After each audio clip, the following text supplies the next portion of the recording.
लेकिन इतना निश्चित है कि इस चुनाव में जी। वोटिंग के बाद जो नजर आ रहा है जी वो ये है कि भारतीय जनता पार्टी और कांग्रेस पार्टी जी दोनों बड़े फायदे में रहेंगी। जी जबकि आम आदमी पार्टी को जब से उनकी पार्टी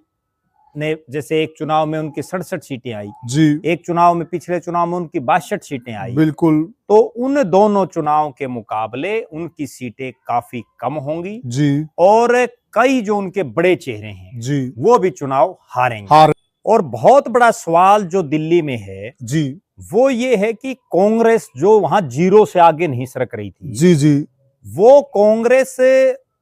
इस बार, जी क्योंकि पिछली बार भले ही उनकी जीरो थी लेकिन उनको वोट भी बहुत कम आए थे। यस इस बार उनको कई सीटें ऐसी हैं, लगभग 15 सीटें ऐसी हैं दिल्ली में 70 में से, जी जिनमें 15 सीटों पर कांग्रेस के प्रत्याशियों को भी ठीक ठाक वोट मिलेंगे, मजबूत पोजीशन में। और वो जो ठीक ठाक उनको वोट मिलेंगे वो सीधा सीधा नुकसान अरविंद केजरीवाल की पार्टी को कर रहे हैं। में एक चीज और दिखाई दे रही है,